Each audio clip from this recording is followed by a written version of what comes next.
أشهد أن لا إله إلا الله وحده لا شريك له وأشهد أن محمدا عبده ورسوله أما بعد فأعوذ بالله من الشيطان الرجيم بسم الله الرحمن الرحيم الحمد لله رب العالمين الرحمن الرحيم مالك يوم الدين إياك نعبد وإياك نستعين اهدنا الصراط المستقيم صراط الذين أنعمت عليهم غير المغضوب عليهم ولا الضالين آمین۔ قرآن کریم میں سورت بقرہ کی آخری آیات میں سے دو آیات آپ کے سامنے پڑھتا ہوں اور پھر اس پر کچھ تبصرہ کیا جائے گا انشاءاللہ تعالی۔ قرآن کریم میں آتا ہے لا اکراہ فی الدین قد تبین الرشد من الغی ومن یکفر بالطاغوت ویؤمن باللہ فقد استمسک بالعروۃ الوثقی لا انفصام لہا واللہ سمیع علیم۔ اللہ ولی الذین آمنوا یخرجوہم من الظلمات الی النور والذین کفروا اولیاؤہم طاغوت یخرجونہم من النور الی الظلمات اولئک اصحاب النار ہم فیہا خالدون۔ اس آیت کا آسان ترجمہ یہ ہے کہ دین کے معاملے میں جبر نہیں، ہدایت اور گمراہی کے رستے کھل کر سامنے آ گئے ہیں۔ یعنی ہدایت کیا ہے اور گمراہی کیا ہے، قرآن نے بہت واضح طور پر کھول کر ان کو بیان کر دیا ہے۔ بس جو کوئی شیطان کا انکار کرے اور اللہ پر ایمان لائے تو اس نے ایک ایسے مضبوط کڑے کو پکڑ لیا ہے جس کی نصیب میں ٹوٹنا نہیں ہے، اور اللہ سمیع اور علیم ہے۔ اللہ ایمان لانے والوں کا دوست ہے، ان کو ظلمات سے نور کی طرف لے جاتا ہے، اور وہ لوگ جو شیطان کے پیچھے چل پڑے وہ ان کو نور سے ظلمت کی طرف لے جاتا ہے۔ ایسے لوگ اصحاب النار ہیں اور اس میں رہتے چلے جائیں گے۔ یہ آیت اس وجہ سے رکھی گئی کہ قرآن کریم نے بڑے واضح الفاظ میں بعض چیزوں کی نشاندہی بلکہ دلائل کے ساتھ ان کو بتا دیا۔ ان نشانیوں میں سے ایک بہت بڑی نشانی اللہ نے یہ بتائی کہ میں جس پر چاہتا ہوں اپنا فضل کر دیتا ہوں۔ تمام خدا کے انبیاء اور مرسلین، ان پر خدا کا بہت بڑا فضل تھا، ان معنوں میں کہ اللہ نے وہی سے ان کو ہدایت دی.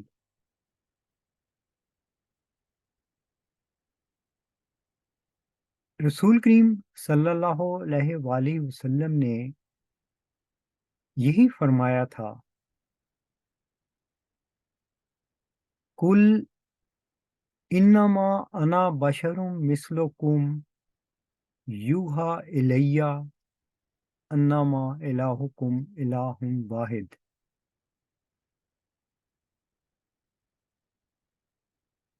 تو ان سے کہہ دے کہ میں تمہارے جیسا ایک انسان ہوں، اور جو چیز فرق ڈال رہی ہے وہ یہ ہے کہ میری جانب وحی کی جاتی ہے،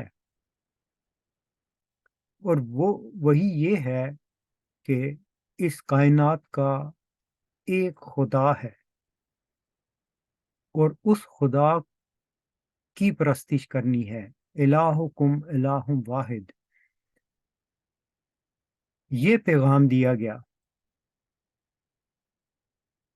یہ بڑا واضح کھلا پیغام ہے، اور رسول کریم صلی اللہ علیہ وسلم کے دور میں بھی ایسے معجزات، ایسی نشانیاں، ایسے دلائل موجود تھے جو اس بات کی سچائی کو ظاہر کرتے تھے. بس اس کلام کی وجہ سے، اس وحی کی وجہ سے کچھ لوگ تھے جو گمراہی سے نور کی طرف آ گئے، ظلمت سے نور کی طرف آ گئے، ہدایت پا گئے، اور کچھ بے نصیب رہے، کیونکہ ان کے نزدیک دنیا کی جو نعمتیں ہیں، عہدے اور مال و دولت، اس کی بھی قرآن نے وضاحت کی ہے، یہ دلوں میں ان کا مقام تھا، اللہ تعالیٰ سے کوئی تعلق نہ تھا.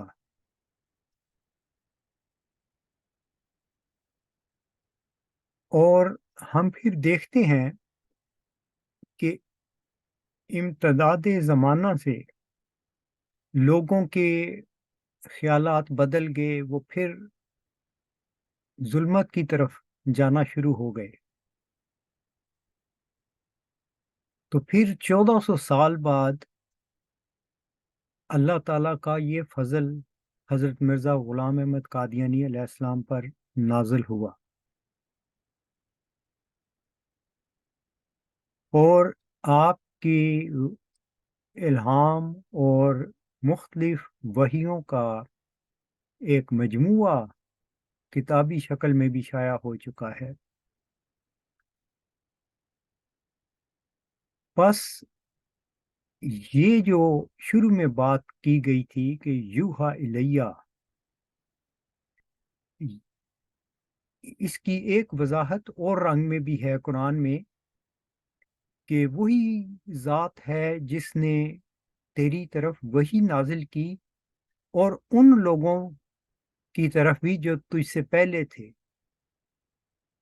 یعنی یہ سنت اللہ ہے. اسی سنت اللہ کے موافق مرزا صاحب پر اللہ کا فضل تھا، اور پھر لوگ ظلمت سے نور کی طرف آنا شروع ہو گئے، اور ایک جماعت آپ کے گرد اکٹھی ہو گئی. ہم دیکھتے ہیں کہ اس کے بعد کیا مرزا صاحب نے یہ کہہ دیا تھا کہ اب یہ نعمت جو وحی کے ذریعے سے ملتی ہے یہ ختم ہو جائے گی؟ ایسی تو کوئی بات نہیں تھی. انہوں نے بڑے واضح الفاظ میں جب وصیت تحریر فرما رہے تھے، یہ لکھا: جب تک کوئی روح القدس کی تائید پا کر کھڑا نہ ہو، سب میرے بعد مل کر کام کرو۔ اس میں اہم بات یہ ہے کہ مرزا صاحب اپنے بعد خدا تعالیٰ کی اسی سنت کے جاری رہنے کا ذکر فرما رہے ہیں۔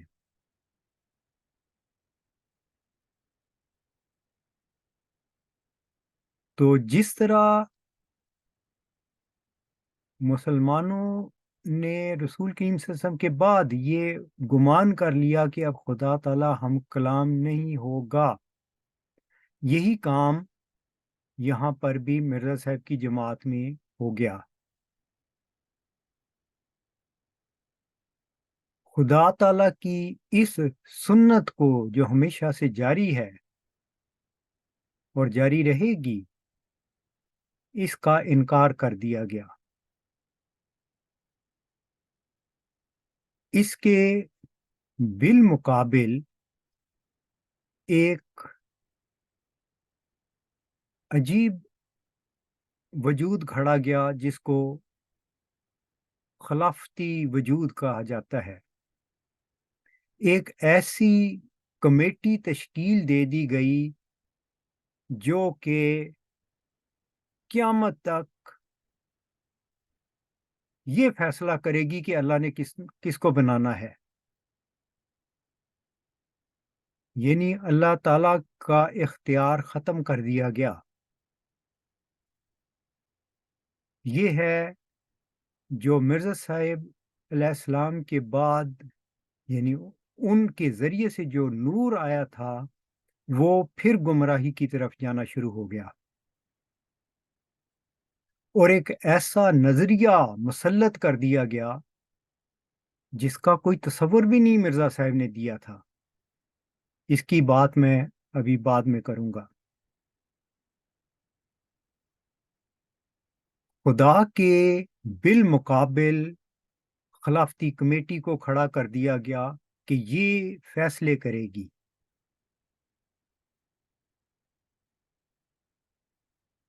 جو 20 فروری 1886 کی پیش گوئی ہے، یہ بہت گہری اور عظیم الشان خبر ہے۔ وہ جو خدا اور اس کے رسول کو انکار اور تکذیب کی نگاہ سے دیکھتے ہیں، ایک کھلی نشانی ملے اور مجرموں کی راہ ظاہر ہو جائے۔ خدا پہچانا ہی اس وجہ سے جاتا ہے کہ وہ یوحا الیہ و الی الذین من قبل کا، کہ وہ انسان کے ساتھ وحی کے ذریعے ہم کلام ہوتا ہے اور اس کی ہستی کا ثبوت ملتا ہے۔ وہ چیز اس خلافتی کمیٹی نے ختم کر دی، اور یہ ساری کاروائی کے پیچھے مرزا بشیر الدین محمود صاحب کا ہاتھ تھا۔ تو خدا تعالیٰ کی وہ غیب کی خبر بھی صداقت کے ساتھ پوری ہو گئی کہ یہی لوگ ہیں جو خدا کا انکار کرنے والے ہیں۔ اور رسول کریم صلی اللہ علیہ وسلم نے تو کہا تھا کہ میرا اور آپ کا فرق یہ ہے، ویسے تو میں آپ جیسا انسان ہوں، مگر مجھ پر وحی ہوتی ہے۔ تو اب وہی مرزا بشیر الدین صاحب کا یہ نظام کہتا ہے وہی تو ہونی کوئی نہیں، یہ 40-50 بندوں کی کمیٹی قیامت تک فیصلہ کرے گی۔ یہ خدا کی سنت کے بالمقابل ایک نیا نظام بنایا گیا ہے، خدا کا انکار ہے دراصل۔ اور کیونکہ یہ ایک بالکل غلط عقیدہ گھڑا گیا تھا، تو غلط عقیدہ گھڑنے کے لیے اس کے اوپر ایسی خوبصورت چادریں لپیٹی جاتی ہیں تاکہ لوگوں کو اس میں کشش ہو۔ سامری نے بھی بچڑا بنایا تھا تو وہ اس کو اس طرح ڈیکوریٹ کیا جاتا تھا کہ لوگوں کی کشش ہو اس کی طرف۔ یہاں پر بھی ایک عجیب چیز کی گئی کہ خلیفہ خدا بناتا ہے، یعنی اس کو اب مقدس بنایا جا رہا ہے، ایک ایسے وجود کو جو کہ ایک فرضی طور پر گھڑا گیا تھا، جو فرضی بھی تھا اور مرزا بشیر الدین صاحب کی مرضی بھی تھی۔ مسئلہ یہ تھا کہ اس کی اہمیت کو کس طرح دلوں میں بٹھایا جائے، اس کے لیے اس کو خوبصورت کر کے دکھانا اور سنت اللہ اور انبیاء کی جو حقیقتیں انہوں نے پیش کی تھیں ان کو کس طرح اس کا انکار بھی کرنا ہے، ایسے طریقے سے کہ پتہ بھی نہ چلے۔ اب مرزا صاحب کی تحریرات سامنے تھیں، وہ جو کچھ بتاتی تھیں وہ بالکل اور تھا۔ انہوں نے کوئی خلافت علی منہج نبوت کا اپنے بعد ذکر نہیں کیا تھا، بلکہ واضح الفاظ میں لکھا تھا کہ انجمن میری جانشین ہے۔ یہ پوائنٹ نمبر 13 ہے، الوصیت میں ہر کوئی پڑھ سکتا ہے۔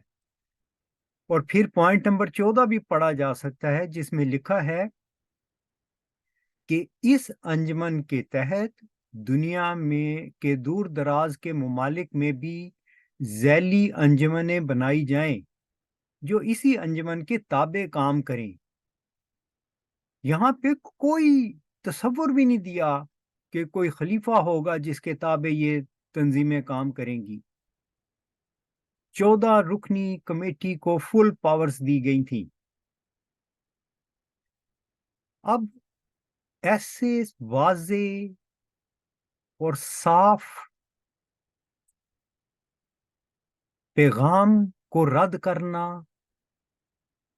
جو ہے وہ آسان نہیں تھا، تو اس کے لیے کیا حربے استعمال کیے گئے؟ نمبر 1، انجمن کو ہی رد کر دیا گیا۔ نمبر 2، یہ 12 اپریل 1914 کی باتیں ہیں جو پہلی احمدیہ شورا منعقد ہوئی تھی، اس کی کاروائی ہے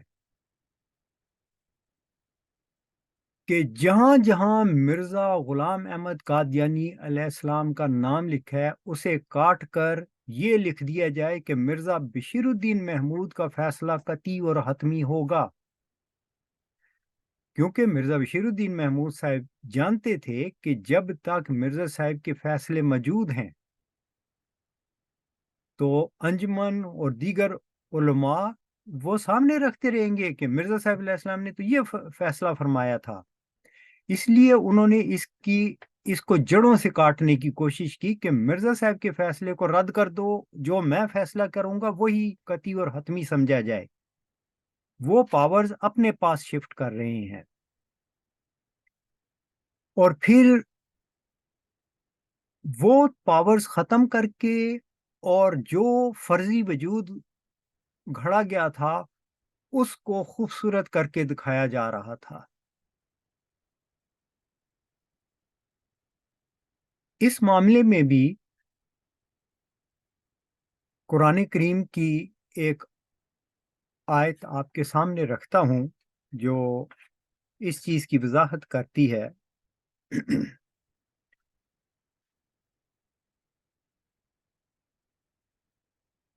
قرآن کریم میں آتا ہے وَمَا أَرْسَلْنَا مِن قَبْلِكَ مِن رَسُولٍ وَلَا نَبِيٍّ إِلَّا إِذَا تَمَنَّى القى الشیطان فی امنیاتہ فینسخ اللہ ما یلقی الشیطان ثم یحکم اللہ آیاتہ واللہ علیم حکیم لیجعل ما یلقی الشیطان فتنة للذین فی قلوبہم مرض والقاسیۃ قلوبہم وَإِنَّ الظَّالِمِينَ لَفِي شِقَاقٍ بَعِيدٍ۔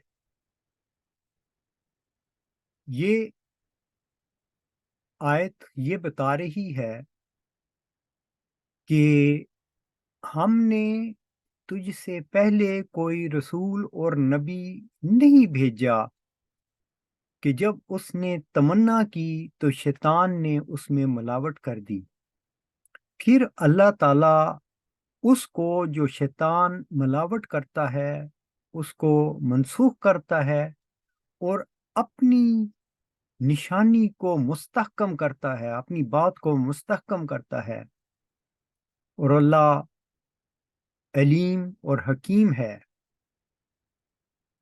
لیکن جن کے دلوں میں بیماری ہوتی ہے وہ اس چیز کو جو شیطان نے ڈالی ہوتی ہے اس کو پکڑ لیتے ہیں، ان کے دل سخت ہو جاتے ہیں، اور وہ چیز جو اللہ ٹھیک کر دیتا ہے، اپنی آیات کو مستحکم کرتا ہے، اس کو نہیں پکڑتے، وہ شیطان کی ملاوٹ کو پکڑ لیتے ہیں۔ یہ واضح قرآن کی تعلیم ہے۔ اب اس تعلیم کو ہم دیکھتے ہیں کہ مرزا صاحب کے زمانے میں یہ کس طرح وقوع پذیر ہوئی۔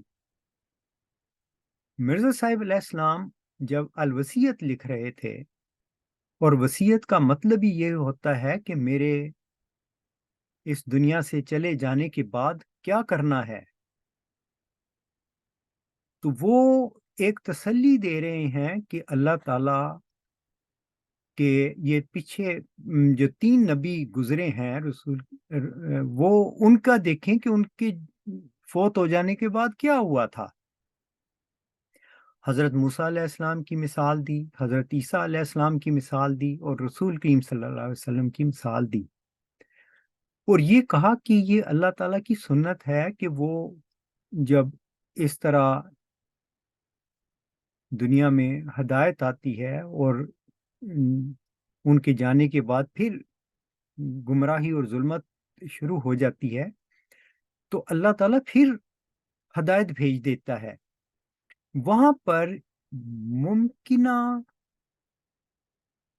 طور پر اس چیز کا اظہار کیا گیا تھا کہ جیسے حضرت ابو بکر کو کھڑا کر دیا، یہ اللہ جانتا تھا کہ مرزا صاحب کے بعد کیا ہونا ہے۔ کیا پچھلی سنت میں حضرت عیسیٰ کی علیہ السلام کی جو مثال دی گئی، وہاں پر دیکھیں کہ کیا ہوا بعد میں، کیا وہاں پر کوئی قدرت ثانیہ ظاہر ہو گئی تھی؟ حالانکہ خود حضرت عیسیٰ علیہ السلام کہہ گئے تھے کہ یعنی میں جب چلا جاؤں گا تو خداوند خدا تمہارے لیے دوسرا مددگار بھیج دے گا جو ابد تک تمہارے ساتھ رہے گا۔ کیا ان کے جانے کے بعد کوئی دوسرا مددگار ظاہر ہوا جو ابد تک ان کے ساتھ رہا؟ یہ سنت بھی ذہن میں رکھیں، اور بالکل یہی بات مرزا صاحب علیہ السلام فرما رہے ہیں کہ میرے بعد دوسری قدرت ظاہر ہوگی، سو تم اس قدرت کے ظہور کے لیے دعائیں کرتے رہو تا وہ قدرت تمہیں آسمان سے آتی دکھائی دے۔ وہ تو آسمان سے آنی تھی، اور اسی تحریر کا ما حاصل یہ تھا کہ جب تک وہ آسمان سے روح القدس نازل نہ ہو جائے، کوئی شخص کھڑا نہ ہو جائے اسی وحی و الہام سے ہدایت پا کر سب میرے بعد مل کر کام کرو۔ اس تحریر میں ایک مشتبہ سی بات ہو سکتی ہے، کہ جیسے حضرت ابو بکر کو کھڑا کر دیا. تو یہ وہ قرآن کی آیت ہے کہ جن کے دلوں میں ٹیڑھا پن ہوتا ہے وہ اس چیز کو پکڑ لیتے ہیں جو کہ خیال ذہن میں آ گیا ہوتا ہے. اور مرزا صاحب کے ذہن میں یہ خیال ضرور تھا جس کا انہوں نے ذکر کر دیا کہ رسول کی صلی اللہ علیہ وسلم کے بعد کیونکہ ایسا ہوا تھا تو ممکن ہے میرے بعد بھی ایسا ہو. لیکن اگلی ہی چند سطروں میں یہ چیز جو ممکنہ رنگ میں بیان کی گئی تھی اس کا رد کر دیا گیا. اس رنگ میں کیا گیا کہ وہاں واضح طور پر یہ بیان کر دیا کہ میرے بعد نیک افراد مل کر اپنا نمائندہ چنتے رہیں جب تک کوئی روح القدس کی تائید سے کھڑا نہ ہو جائے. یعنی واضح طور پر بتا دیا کہ کوئی روح القدس کی تائید سے کھڑا ہو جائے گا اس وقت تک مل جل کے کام کرو. اور پھر اس چیز کو اسی صفحے پہ قطعی رنگ میں بیان کر دیا کہ مجھے خدا نے خبر دی ہے کہ وہ میری ذریت سے ایک شخص کو کھڑا کرے گا اور اس کو وحی و الہام سے خاص کرے گا. ہو سکتا ہے ابتدا میں وہ ایک معمولی انسان دکھائی دے. یعنی قطعی خبر دے دی کہ اللہ تعالیٰ وحی اور الہام سے کھڑا کرے گا.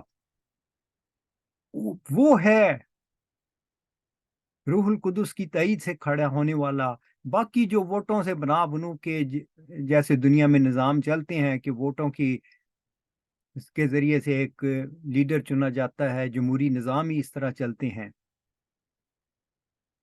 وہ ایک عارضی سا ایک پروگرام تھا جو مرزا صاحب نے دے دیا روح القدس کی تائید سے کھڑے ہونے والے تک کے زمانے کے لیے. مگر مرزا بشیر الدین محمود صاحب نے کیا کیا؟ یہ جو فرضی خلافتی فیکٹری لگائی گئی تھی جو کہ خدا کے بنائے ہوئے خلیفے بنانے تھے جس نے، اسی کو وہ سب کچھ چیزیں سونپ دی گئی کہ یہی ہے جو روح القدس کی تائید سے کھڑا ہو رہا ہے، یہی خلیفہ ہے جو خدا کا بنایا ہوا ہے. یہ ہے جن کے دلوں میں کجی ہوتی ہے تو وہ اس چیز کو پکڑ لیتے ہیں جو شیطان نے ملاوٹ کی ہوتی ہے. تو بین ہی جماعت میں یہی ہوا. اب اس کے نتیجے دیکھیں کہ کتنے مہلک نکلتے ہیں. جو آج کے میرے خطبہ کا مین پیغام ہے، جب اس فرضی خلافتی وجود کو ایک ابدی حقیقت کے طور پر پیش کیا جانے لگا اور اس کی عظمت اور اس کی برکات کا میسج ہر جلسے میں کم و بیش دہرایا جانے لگا، تو عوام، سادہ عوام اس فریب میں آ جاتی ہے. اس میں ایک مثال آپ کے سامنے رکھتا ہوں. جو یوم شہادت حسین کے موقع پر حمید کوثر صاحب جو پرنسپل جامعہ احمدیہ قادیان ہیں، ان کا اپنے طالب علموں اور وہ جو حاضرین تھے ان کو وہ خطاب کر کے خلافت کی جو برکات سنا رہے ہیں اس کا ایک حوالہ دیتا ہوں. وہ بیان کرتے ہیں، اس کی یہ آڈیو میرے پاس پڑی ہوئی ہے ثبوت کے طور پر. وہ کہتے ہیں آج آپ خلافت خامسہ کے دور میں بیٹھ کر ان چیزوں کا اندازہ نہ کریں جو اس زمانہ میں تھا، یعنی رسول کریم صلی اللہ علیہ وسلم کے زمانے میں. آج جو ہمارے دلوں میں جو خلافت کا احترام ہے، خلافت کے بارے میں ہمارا ایمان ہے یہ سیدنا مسلم موعود رضی اللہ تعالی عنہ کی دین ہے، ورنہ وہ خلافت کا وہ مقام ابھی تک، کیونکہ وہ نئے مسلمان تھے، اسلام میں نئے نئے آئے تھے، وہ خلافت کا وہ مقام نہیں سمجھ رہے تھے جو حقیقت میں ان کو سمجھنا چاہیے تھا۔ یہ ہے ایک بنیادی کمزوری جو وہاں کے بہت سے مسلمانوں میں تھی۔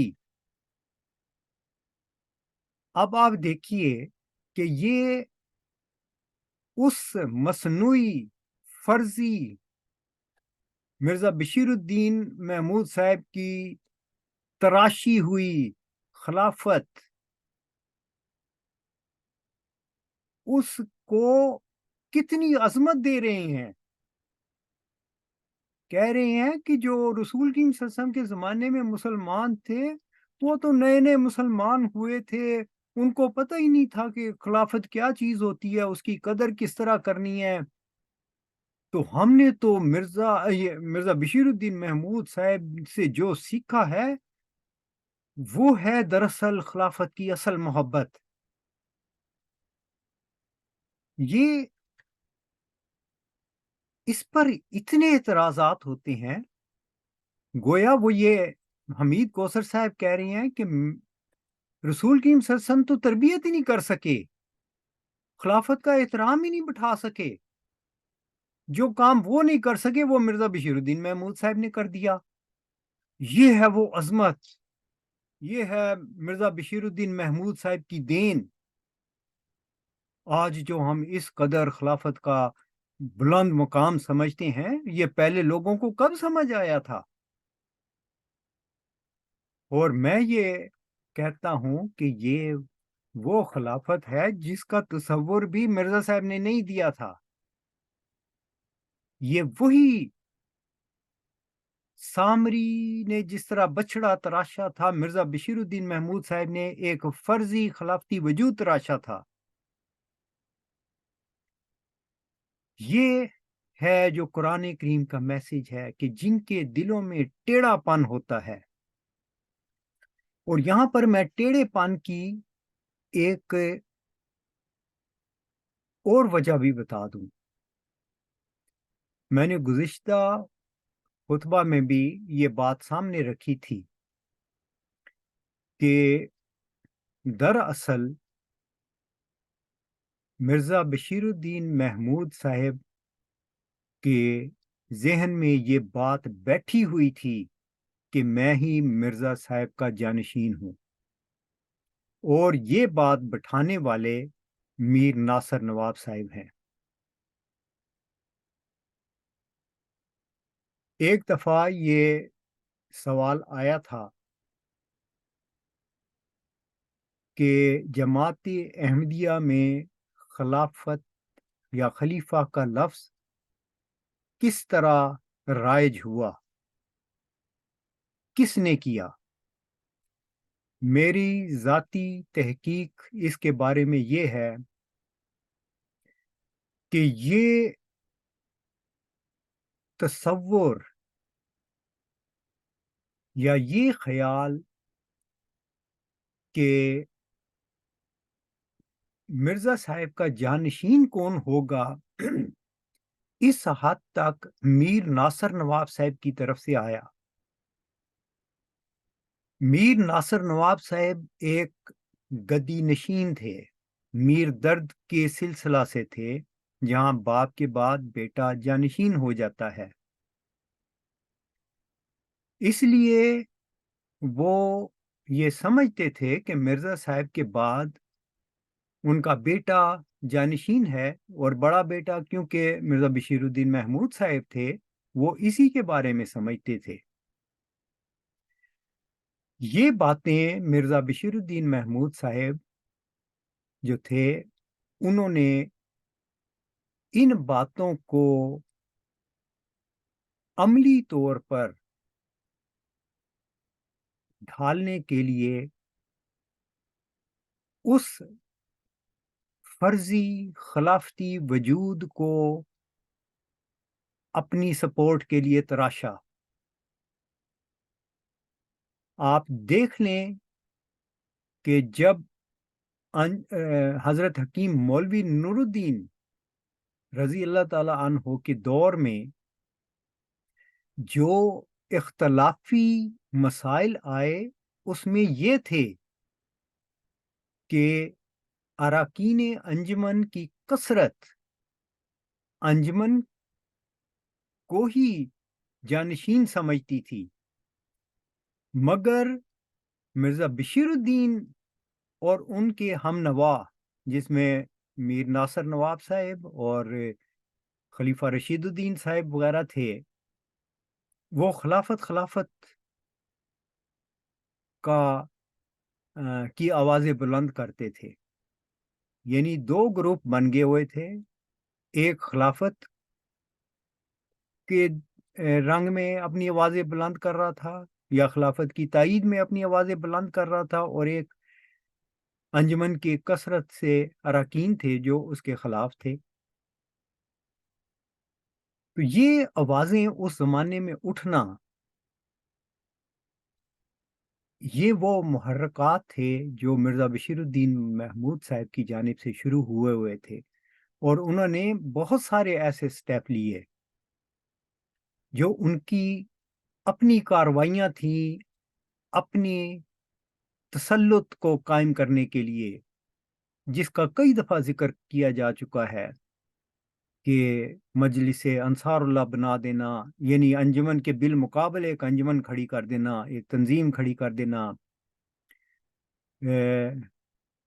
وہ اس کا ایک مالی لحاظ سے اپنی ہاتھ میں پیسہ لانے کے لیے ایک نیا نظام شروع کر دینا، دعوت الخیر فنڈ، اور پھر الفضل اخبار جاری کرنا کہ میڈیا پر بھی میرا قبضہ ہو جائے۔ وہ پوری تیاری میں تھے کہ میں نے کس طریقے سے اقتدار پر قبضہ حاصل کرنا ہے۔ تو یہ چیزیں، میں اس چیز کا جواب دے رہا ہوں کہ میرے نزدیک جماعت احمدیہ میں خلافت کا جو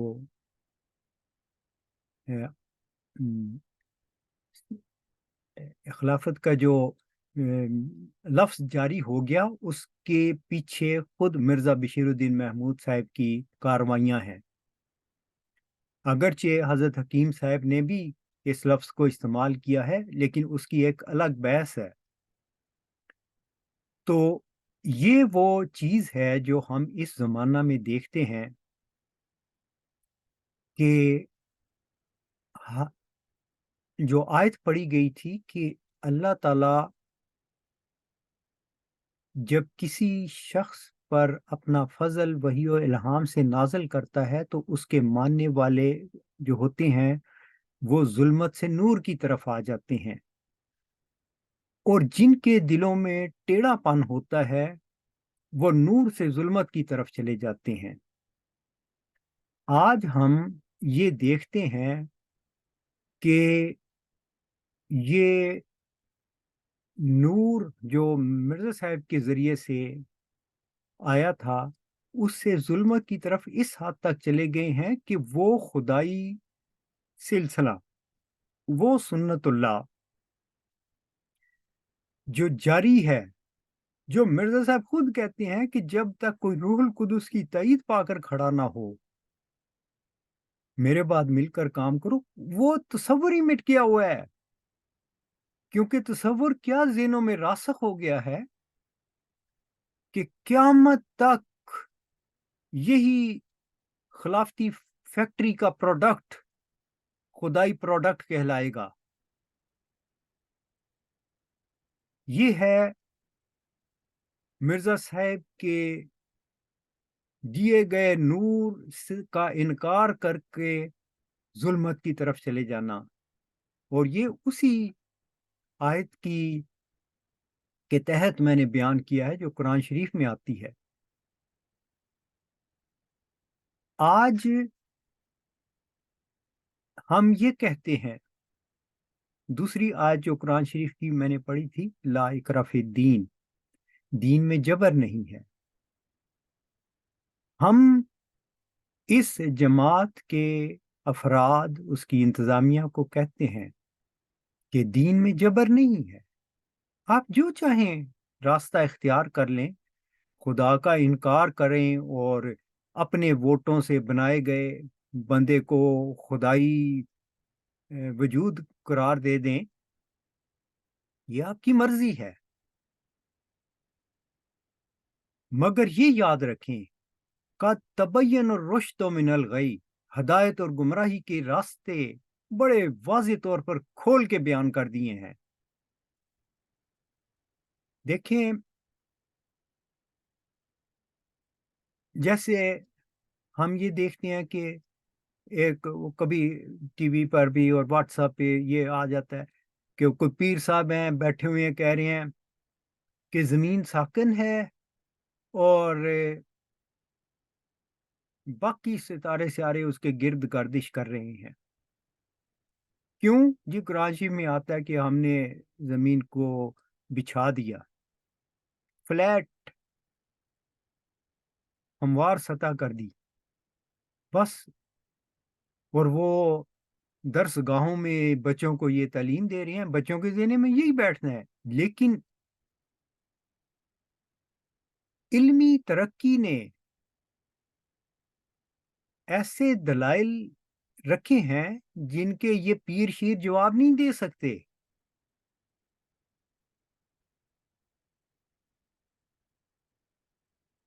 گیلیلیو نے جب یہ کہا تھا کہ زمین گھومتی ہے، اور جو اس کے ساتھ ہوا، فرض کریں اگر وہ یہ کہہ بھی دیتا، کیونکہ بعض کہتے ہیں کہ اس نے عدالت میں یہی کہا تھا کہ ٹھیک ہے جی، اگر آپ کہتے ہیں تو پھر ایسے ہی ہوگا. مگر اس نے پھر یہ بھی کہا باہر آ کر عدالت سے کہ میرے کہنے سے کیا زمین کی گردش رک جائے گی؟ وہ تو گھومتی ہے، وہ گھومتی رہے گی. بہرحال اس طرح کی مختلف باتیں پہنچتی ہیں، لیکن یہ بات درست ہے کہ اس نے یہ تحقیق کر کے دلائل سے ثابت کیا تھا کہ زمین گھومتی ہے. اسی طرح ہم دیکھتے ہیں کہ اس زمانے میں جب دلائل سے کہا جاتا ہے کہ مرزا صاحب نے جو نظام پیش کیا تھا وہ بالکل اور تھا، تو مگر یہ کہتے ہیں کہ نہیں، ہم تو بس اسی روش پہ چلیں گے جس پہ ہم نے باپ دادا کو پایا اور جس پر ان خدا کے بنائے ہوئے خلیفوں نے ہماری رہنمائی کی. اگر قرآنی تعلیم کی روشنی میں کہتا ہوں کہ اگر یہ لوگ غلط راستے پہ چل رہے ہیں تو کیا تم بھی غلط راستے پہ چلتے رہو گے؟ افلا تاقلون، یہ زمانہ علم کا زمانہ ہے، کیوں عقل سے کام نہیں لیتے؟ کیا وجہ ہے کہ خدا کو چپ لگ گئی ہے اور وہ جمہوری نظام بھی نہیں چاہتا کہ عوام کی رائے سے کسی کو منتخب کیا جائے؟ وہ چند 40-50 بندے جو کہ اکثریت ملازم ہے خود اسی سسٹم کی، وہ فیصلہ کر دیتے ہیں. تو یہ چیزیں انسان کو سوچنی چاہیے. سب لوگ خدا کو جواب دہ ہیں. جو اس زمانے میں ایک عظیم الشان میسیج دیا گیا ہے جو انشاءاللہ اپنے وقت پر پھیلے گا. یہاں پر میں ایک اضافی بات کر رہا ہوں. آئنسٹائن کی زندگی کا ایک بڑا مقصد یہ تھا کہ وہ جس طرح E = mc²، ایک چھوٹی سی سادہ سی مساوات کے ذریعے سے مادہ اور انرجی کے سلسلے کو اس چھوٹی سی مساوات سے بیان کر سکے، اس کی خواہش یہ تھی کہ وہ ایک ایسی ہی چھوٹی سی مساوات دنیا کے سامنے رکھے جو کائنات کے سارے حقائق کو بیان کر سکے. وہ کامیاب نہیں ہو سکا.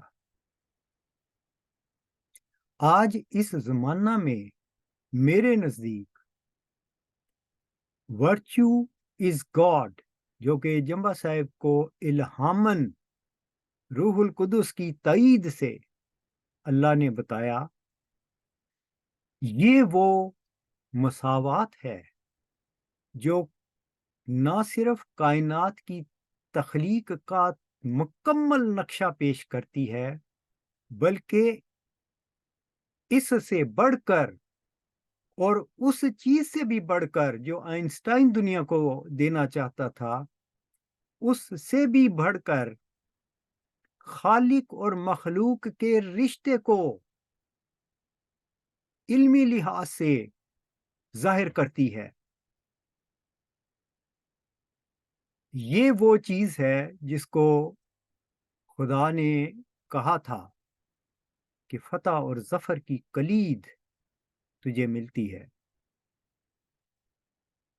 یہ وہی مبارک وجود ہے جس کی خبر 20 فروری کو دی گئی تھی، مگر وہی بات پھر دہراتا ہوں کہ انسان نور سے ظلمات کی طرف چلا جاتا ہے، اور اللہ اپنے نشانات پورے کر کے دکھاتا ہے. اللہ نے جو وعدے کیے تھے وہ اپنی جگہ پورے ہو رہے ہیں اور ہوتے رہیں گے. کون ہے جو خدا کے کاموں کو روک سکے؟ انسان بڑی کوششیں کرتا ہے، مگر ایسا نہیں ہوتا کہ خالق کے ڈیزائن کو کوئی روک سکے. گمراہ کر سکتے ہیں، لیکن اس وقت تک جب تک کہ کوئی ہدایت یافتہ آ کے پھر رہنمائی نہ کر دے تو سعید فطرت لوگ اس رہنمائی کو مان لیتے ہیں. ان تمام گزرتے واقعات میں ایک چیز سامنے آتی ہے کہ ان تمام واقعات کے پیچھے اور ان کی خبریں دینے والا وہی قادر خدا ہے جس کی ابتدا سے حضرت آدم سے لے کے آج تک خدا کے تائید یافتہ لوگ خبر دیتے آ رہے ہیں. یہی خدا ہمارا خدا ہے. اسی کو ڈھونڈنا، اسی کو پانا، اسی سے دل لگانا ہماری زندگی کا مقصد ہے. اور اللہ تعالیٰ کرے کہ ہم سب اسی راہ پہ چلنے والے ہوں اور اسی خدا کی خاطر ہمارے سب اعمال ہوں. وآخر دعوانا ان الحمد للہ رب العالمین.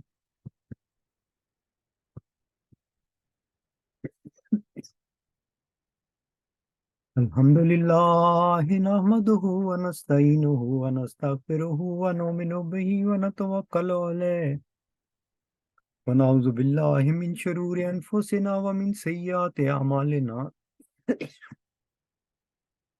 من يهد الله فلا مضل له ومن يضلله فلا هادي له ونشهد ان لا اله الا الله ونشهد ان محمدا عبده ورسوله. عباد اللہ رحمکم اللہ ان اللہ یامرکم بالعدل والاحسان وایتاء ذی القربى وینہی عن الفحشاء والمنکر والبغی یعظکم لعلکم تذکرون. واذکروا اللہ یذکرکم وادعوہ یستجب لکم ولذکر اللہ اکبر.